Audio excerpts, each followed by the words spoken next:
From Pacifica, this is Democracy Now!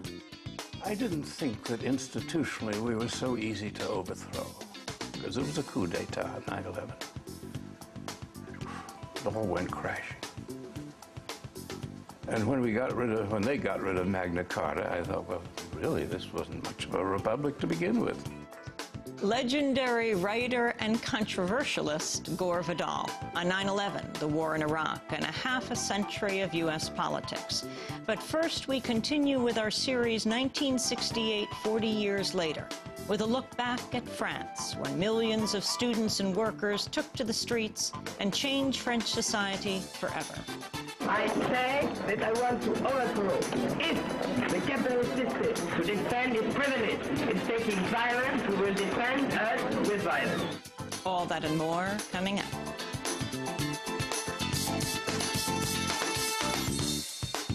Welcome to Democracy Now!, democracynow.org, the War and Peace Report. I'm Amy Goodman. The official death toll from Monday's earthquake in China has risen to 15,000, with many more feared dead. The number is expected to rise as rescue workers battle rain and landslides to reach victims across the Sichuan province. Tens of thousands of people remain missing.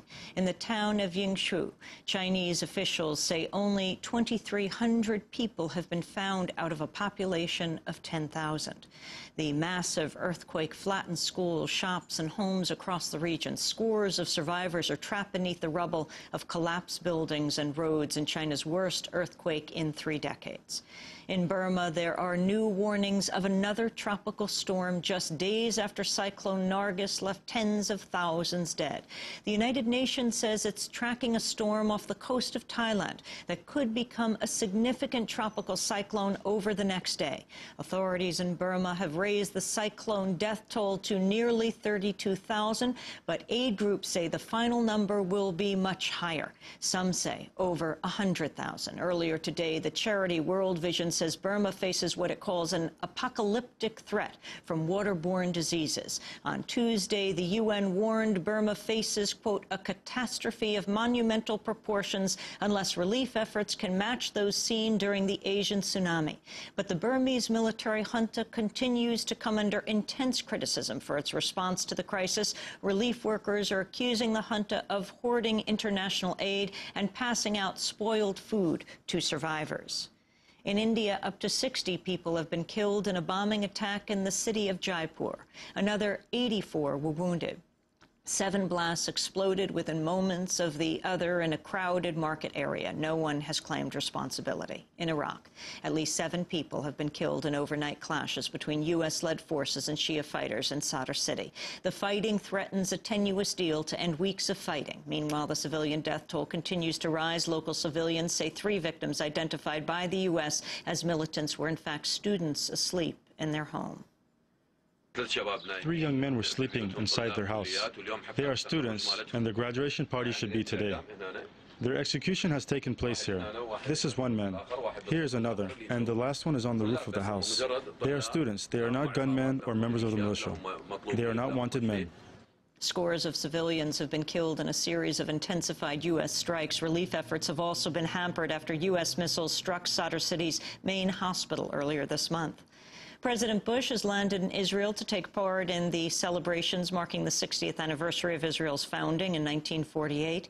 The trip has been criticized because Bush has no plans to mark what Palestinians call the Nakba, or catastrophe, for the more than 700,000 Palestinians driven from their homes that same year. As Bush arrived, at least 5 Palestinians were killed in Israeli attacks on the Gaza Strip. The dead included a teenage boy riding his bicycle and another civilian. Before his departure, Bush singled out Iran, calling it the biggest threat to peace in the Middle East. Iran is that, you know, your desire to have a nuclear weapon, coupled with your statements about the destruction of our close ally, has made it abundantly clear to everybody that we have got to work together to stop you from having a nuclear weapon. I mean, to me, it's the single biggest threat to peace in the Middle East is the Iranian regime. Meanwhile, President Bush is claiming he's giving up golf as a gesture to the sacrifice of U.S. troops and their families. In an interview with Politico, Bush said, quote, "I don't want some mom whose son may have recently died to see the commander-in-chief playing golf. I feel I owe it to the families to be in solidarity as best I can with them, and I think playing golf during a war just sends the wrong signal." Presidential historian Robert Dallek said, quote, "That's his idea of sacrifice, to give up golf." On the campaign trail, Senator Hillary Clinton has scored a widely expected victory over Barack Obama in West Virginia's Democratic primary. Clinton won with 60% of the vote to Obama's 26%, but the results will have almost no effect on Obama's delegate lead. Despite the numbers, Clinton told supporters in West Virginia the win bolsters her fight for the nomination. So this race isn't over yet.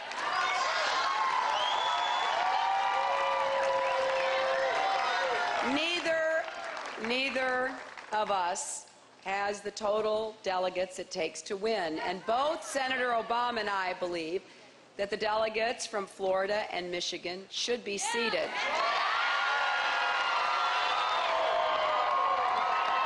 That is why I am carrying on. And if you give me a chance, Democrats, I'll come back to West Virginia in the general election and we'll win this state and we'll win the White House. Obama, meanwhile, was in Missouri, where he continued to focus his remarks on Republican candidate John McCain. The Bush-Cheney ticket won't be up for re-election, but Bush-Cheney policies will, because John McCain has decided that he is running for George Bush's third term in office. That's what his campaign has been about, to offer the American people 4 more years of the same approach that has failed the American people over the last 8 years. Again, Hillary Clinton won in West Virginia with 67% of the vote. Obama had 26%. Democrats have scored another upset victory in a special congressional election. On Tuesday, Democratic candidate Travis Childers beat Republican Greg Davis for the vacated seat in Mississippi's 1st congressional district. The district had gone Republican since 1995. It was the 3rd straight Democratic special election win this year. The string of Republican losses in conservative districts is seen as a sign of growing dissatisfaction with the Bush administration that could heavily affect the upcoming November elections. The Colombian government has extradited 14 paramilitary leaders to the United States for trial on drug charges. The unprecedented move comes as Colombian President Alvaro Uribe and the White House are seeking to win congressional approval of a controversial Colombian trade deal. Democrats have held up the agreement partly over human rights concerns. Uribe is also trying to defuse allegations of his own ties to Colombian paramilitaries. The extraditions are drawing criticism because they'll allow the 14 leaders to avoid charges for murders and other human rights abuses.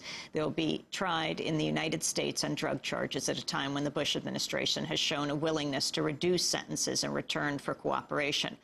Jose Miguel Vivanco of Human Rights Watch said, quote, "These men are not going to be held accountable for the human rights violations they committed. Victims in Colombia will not be able to confront their tormentors and receive the reparations they deserve."